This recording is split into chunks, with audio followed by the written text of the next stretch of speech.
Halo, Assalamualaikum warahmatullahi wabarakatuh. Pada penugasan ke-8 ini, izinkan saya untuk memaparkan secara singkat mengenai profil dan beberapa hal terkait instansi saya, juga sedikit mengenai perwujudan Smart ASN. Perkenalkan, saya Anissa Diaristanti dari Angkatan 3, Kelompok 4, NDH 2. Instansi tempat bekerja saya saat ini adalah pemerintah Kabupaten Indramayu, lebih tepatnya di Inspektorat.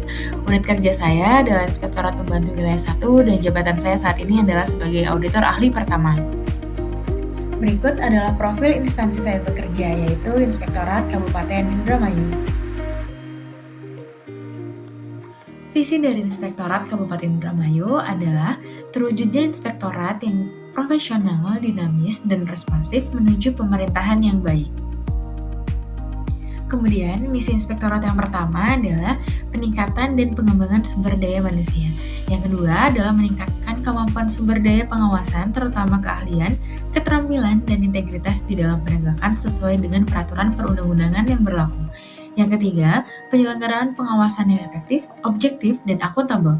Dan yang keempat, mencegah secara dini terjadinya penyimpangan, penyalahgunaan wewenang, serta kebocoran dan tindakan KKN melalui pembinaan dan pengawasan demi terwujudnya tata pemerintahan yang baik dan berwibawa. Berikut adalah struktur organisasi dari Inspektorat Kabupaten Indramayu. Di Inspektorat, inspektur merupakan pimpinan tertinggi instansi. Dalam menjalankan tugasnya, inspektur dibantu oleh beberapa unit kerja, yaitu yang pertama, sekretariat. Sekretariat memiliki 3 subbagian, yaitu subbagian administrasi umum dan keuangan, subbagian perencanaan, dan subbagian analisis dan evaluasi. Kemudian yang kedua, Inspektorat Pembantu Wilayah, yang terdiri atas Inspektorat Pembantu Wilayah 1, 2, 3, 4, dan Inspektorat Pembantu Khusus. Dan yang ketiga adalah kelompok jabatan fungsional. Hubungan antara inspektor dan unit-unit kerja di bawahnya digambarkan dengan garis lurus sebagai hubungan komando langsung. Sementara itu, garis putus-putus menggambarkan hubungan koordinatif dan fungsional, seperti antara kelompok jabatan fungsional dengan unit kerja lainnya. Sebagai auditor, saya memiliki tugas untuk melaksanakan kegiatan perencanaan, pengorganisasian, pelaksanaan teknis, pengendalian, dan evaluasi pengawasan. Kemudian untuk fungsi auditor sendiri adalah sebagai berikut. Yang pertama, sebagai pelaksana audit, yang kedua sebagai pelaksana evaluasi, yang ketiga sebagai pelaksana review, yang keempat sebagai pelaksana pemantauan, yang kelima sebagai pelaksana kegiatan pengawasan lain dalam rangka melaksanakan konsultasi dan kegiatan lainnya, dan yang terakhir sebagai pelaksana fungsi lain yang diberikan oleh inspektur atau inspektur pembantu terkait dengan tugas dan fungsinya. Inspektorat memberikan beberapa jenis pelayanan, yaitu pelayanan pengaduan masyarakat, pemberian jasa konsultasi dengan permintaan dari mitra kerja, pemberian konsultasi terkait dengan manajemen risiko, pengendalian intern, tata kelola, dan program kebijakan pemerintah, serta pemberian jaminan terhadap kegiatan pengawasan baik itu audit, evaluasi, review, monitoring, serta pendampingan.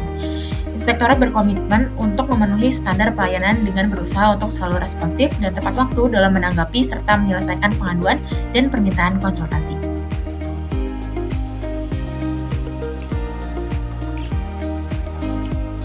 Lalu, apa sih keterkaitan tugas saya sebagai auditor dengan pencapaian tujuan organisasi? Yuk kita simak. Yang pertama, dengan melakukan audit dan pengawasan berdasarkan ketentuan perundang-undangan yang berlaku, auditor memastikan bahwa seluruh unit kerja berada dalam jalur kepatuhan dan efektivitas, mendukung profesionalisme dalam tata kelola pemerintahan. Yang kedua, melalui pelaksanaan fungsi evaluasi dan konsultasi yang disesuaikan dengan perkembangan regulasi dan isu terkini, auditor mampu beradaptasi dengan dinamika perubahan, sehingga pengawasan tetap relevan dan tepat sasaran.